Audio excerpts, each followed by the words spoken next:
Mamaya na yung halo-halo, wala pa eh. Nasa buko daw yun, nasa buko. Yung halo-halo, inaakit pa yung niyog. Paigkat.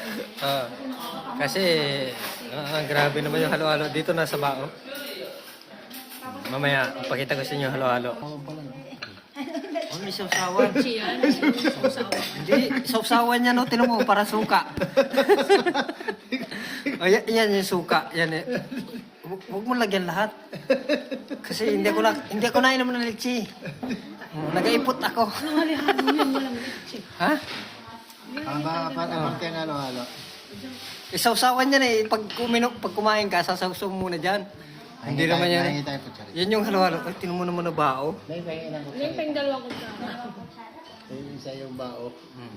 Wala po bang kutsarang bao dyan? Kutsarita. Opo.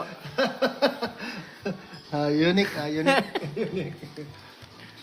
Pero parang ang sarap na. Ay, yan ang natawag na habang nalim. Yun naman pala eh. Gracias. Nasaan po kaya ganun ito? Asukar na sa ilalim din? Ano po sirop po? Hindi man habang nalalim ay nasarap. Nasa ibabaw pa. Kasi sabi nung mangyan, abay, ari habang nalalim ay nasarap eh. Di ba? Ari ibig sabihin sirop. Hindi man habang nalalim ay nasarap. Kasi sa mangyan, yung mga halo-halo, habang nalalim ay nasarap. Oo, kasi pag mangyan, yung kasi pag naghalo-halo yung mangyan, sabi, abay, habang nalalim ay nasarap.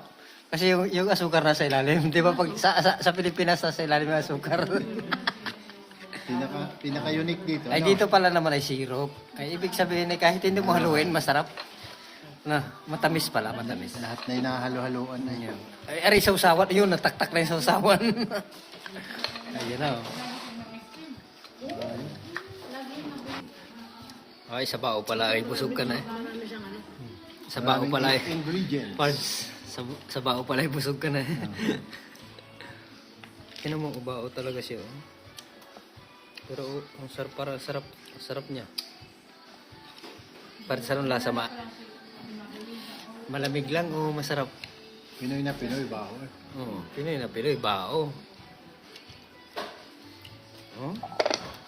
Pero yung ingredients, anong ingredients ito, Bards? May mais. Mais, gulaman, Gulaman, ano pa? Ice cream. Nudias blancas. Ano yung kulay ubi niyan? Anong kulay ubi niyan? Ice cream, ubi. Gulaman. Baka makalimutan mo yung yelo. Yung yelo, wag mong kalimutan kasi yan number one dyan. Yung nagpapasarap dyan eh. Pero kung walang yelo, hindi sasarap yan. Kamote. May kamote ba dito sa Espanya? Ano? Meron, batata. Parang ano yan, San Orias. Hindi man yan San Orias? Kamote. Kamote ba yan? Pero maghalo tayo bukas na ito ulit. Okay? Di ba may munyatang naman dito? O bukas maghalo. Pansit muna tayo. Pansit mo na. Maghalo-halo. Ang gusto ko dyan yung may matigas baga. Yung matigas, anong tawag doon? Yung parang, hindi yung parang ano yung sa atin. Hindi, yung Saba. yung bunga ng ano, ng pandan. Kaong. Bunga ng pandan yun ano, di ba? Masarap yun. Bunga ng ano, yung bunga ng, yung pangbubong sa Kaong. kaong yun ano. Pero ang sarap nun ano. Pero wala dito nun ano. Kamote. Ha? Meron sa bote. Substitute. Kasi yun, Sa bote. kaya ako naghahalo-halo. Kasi yun lang gusto ko. Sa halo-halo. Kaong. Kaong. Bunga ng ano ngayon, yung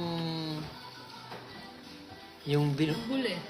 hindi mambuli yun. Ang tangi. Kaong nga. Ay, sa inyo kaong. Sasabo nga ng sasa. Kaong sa amin. Sa amin, sasa yun.